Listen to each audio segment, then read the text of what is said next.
Hi friends, మనోభిష్టానికి స్వాగతం. మనం ఈరోజు వాడుతున్న కంప్యూటర్ సాఫ్ట్వేర్ వెనుక ఏ భాష ఉందో తెలుసా? మనం రోజు వాడే మొబైల్ ఫోన్లోని సిగ్నల్స్ వెనుక ఉన్న జీరో అనే ఆ సంఖ్య ఎక్కడ పుట్టిందో తెలుసా? అసలు ప్రపంచం అనాగరికతలో ఉన్నప్పుడే పక్కా ప్లానింగ్తో నగరాలను నిర్మించిన గడ్డ ఏదో తెలుసా? అది మరేదో కాదు, మన భారతదేశమే. చాలామంది ఇవి కేవలం వాట్సాప్ ఫార్వర్డెడ్ అనుకుంటారు. కానీ వీటి వెనుక ఉన్న సైన్స్ మరియు హిస్టరీ వింటే ఒక భారతీయుడిగా మీరు గర్వపడతారు. ఈరోజు ఈ వీడియోలో మనం గర్వపడాల్సిన మన ప్రాచీన అద్భుతాల గురించి తెలుసుకుందాం. గత 10,000 ఏళ్ల చరిత్ర తీసి చూడండి, ఏ దేశం పైన మనం ముందుగా దాడి చేయలేదు. ఇది మన చేతకానితనం కాదు, వసుదైక కుటుంబం అనే మన సంస్కారం. యుద్ధం కంటే శాంతి గొప్పదని ప్రపంచానికి చాటిన మొదటి దేశం మనది. గూగుల్ నుండి నాసా వరకు ఈరోజు సాఫ్ట్వేర్ సామ్రాజ్యం నడుస్తుంది అంటే దానికి కారణం సున్నా. ఈ సున్నాని కనుగొన్నది మన ఆర్యభట్ట. ఆయన కేవలం గణితం మాత్రమే కాదు, భూమి గుండ్రంగా ఉందని, తన చుట్టూ తాను తిరుగుతుందని వేల ఏళ్ల క్రితమే చెప్పారు. ఈరోజు మనం హార్వర్డ్, ఆక్స్ఫర్డ్ యూనివర్సిటీల గురించి మాట్లాడుకుంటూ ఉంటాం.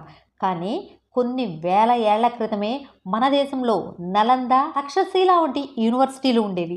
అందులో 10,000 మంది విద్యార్థులకు పైగా 60కి పైగా సబ్జెక్టులలో శిక్షణ పొందేవారు. అప్పట్లో విదేశాల నుండి కూడా విద్యార్థులు మన దేశానికి వచ్చి చదువుకునేవారు. అప్పట్లో నాలెడ్జ్ అంటే ఇండియానే. మన సంస్కృతాన్ని పాత భాష అనుకుంటాం, కానీ నాసా పరిశోధనల ప్రకారం ఆర్టిఫిషియల్ ఇంటెలిజెన్సీ మరియు కంప్యూటర్ కోడింగ్లు కూడా అత్యంత ఖచ్చితమైన భాష సంస్కృతం. గ్రామటికల్గా ఇందులో ఉన్న స్పష్టత మరే భాషలోనూ లేదు. ప్లాస్టిక్ సర్జరీ లేదా క్యాట్రాక్ట్ ఆపరేషన్స్ ఈ మధ్యకాలంలో వచ్చినవి అనుకుంటే పొరపాటే. 2600 ఏళ్ల క్రితమే సుశ్రుతు సంహిత ద్వారా ప్రాచీన భారతదేశంలోనే మేజర్ ఆపరేషన్లు జరిగాయి. చాలామందికి తెలియని విషయం, ఇంగ్లీష్ పదం నావిగేషన్ అనేది సంస్కృతంలోని నవగతి నుంచి వచ్చింది. నౌకాయానం అనే కళ మన భారతీయుల మేధస్సులోనే మొదలైంది. ఇవన్నీ విన్నాక అందరికీ ఒకటే అనిపిస్తుంది, మన దేశం ఎంత గొప్పదో కదా అని. కానీ ఇక్కడ ఒక విషయం ఆలోచించాలి. గతం ఎంత గొప్పగా ఉన్నా మనం వర్తమానంలో ఏం చేస్తున్నాం అనేదే ముఖ్యం.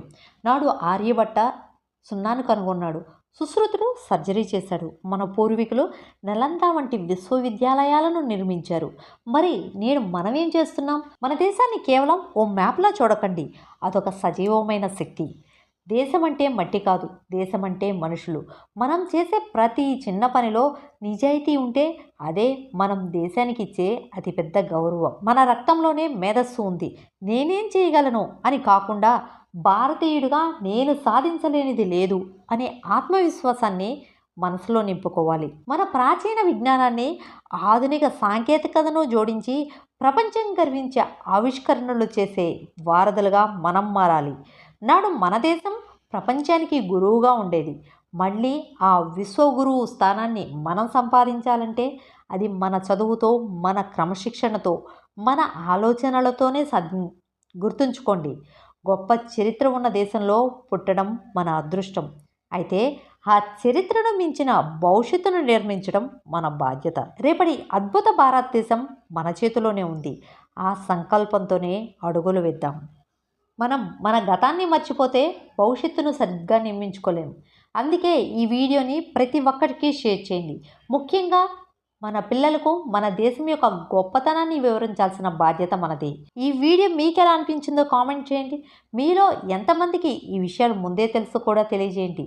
మరిన్ని ఇలాంటి ఇన్ఫర్మేటివ్ వీడియోల కోసం లైక్ చేయండి, మన ఛానల్ను సబ్స్క్రైబ్ చేసుకోండి. జై హింద్.